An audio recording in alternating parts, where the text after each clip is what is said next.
ಎಂತಹ ಅಜ್ಞಾನಿಗಳಿದ್ದಾರೆ ಜಗತ್ತಿನಲ್ಲಿ ಅಂತಂದರೆ, ಒಂದು ಸಣ್ಣ ದುಃಖ ಆದರೆ ಸಾಕು ದೇವರನ್ನು ಬೈಯೋದಕ್ಕೆ ಪ್ರಾರಂಭ. ಅಯ್ಯೋ ನಾನು ಇಷ್ಟೆಲ್ಲ ಮಾಡಿದೆ, ದೇವರು ನನಗೆ ಈ ರೀತಿ ಕಷ್ಟ ಕೊಟ್ಟ ಅಂತ. ದೇವರು ಮಾಡಿದ ಅನುಗ್ರಹ ಎಷ್ಟು ಅಂತ ಒಂದು ದಿವಸ ಆದರೆ ನೆನೆಸಿದ್ದಾನೆ ಅವನು? ಒಂದು ಹೊಟ್ಟೆ ಶೂಲೆ ಆಯಿತು, ತಲೆ ಶೂಲೆ ಆಯಿತು, ನಾನೆಲ್ಲ ಮಾಡ್ತೇನೆ ಆದರೂ ನನಗೆ ಹೊಟ್ಟೆ ಶೂಲೆ ಬರ್ತಾ ಇರುತ್ತೆ ಆವಾಗವಾಗ ಅಂತ. ಆವಾಗವಾಗ ಬರುತ್ತೆ ನಿಜ. ನೀನು ಸುಖವಾಗಿರೋದು ಎಷ್ಟು ದಿವಸ ಲೆಕ್ಕ ಹಾಕಿದ್ದೀಯಾ? ಬೇಕಾದಷ್ಟು ಸುಖವಾಗಿರ್ತಾನೆ ತನ್ನ ಇಡೀ ಜೀವನದೊಳಗೆ. ಎಲ್ಲ ವರ್ಷಗಳನ್ನು ಲೆಕ್ಕ ಮಾಡಲಿ, ಎಲ್ಲ ತಿಂಗಳು, ಎಲ್ಲ ದಿನಗಳು, ಅದರಲ್ಲಿ ಎಷ್ಟು ದಿನ ಇವನಿಗೆ ರೋಗ ಇತ್ತು, ಎಷ್ಟು ದಿವಸ ಆರೋಗ್ಯ ಇತ್ತು ನೋಡ್ಕೊಳ್ಳಿ. ಆರೋಗ್ಯ ಇದ್ದಂತಹ ದಿನಗಳೇ ಹೆಚ್ಚು.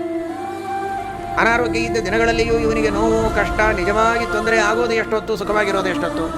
ಸರಿ, ನೋವಿದ್ರೂ ಕೂಡ ದೇಹದೊಳಗಿನ ಎಷ್ಟು ಭಾಗಕ್ಕೆ ನೋವಿದೆ, ಎಷ್ಟು ಭಾಗ ಚೆನ್ನಾಗಿದೆ, ಎಷ್ಟು ಭಾಗ ಚೆನ್ನಾಗಿದೆ ಅದರ ಕಡೆಗೆ ಗಮನ ಇಲ್ಲ. ಎಷ್ಟು ದಿವಸ ತಾನು ಸುಖವಾಗಿದ್ದ ಅದರ ಕಡೆಗೆ ಗಮನ ಇಲ್ಲ.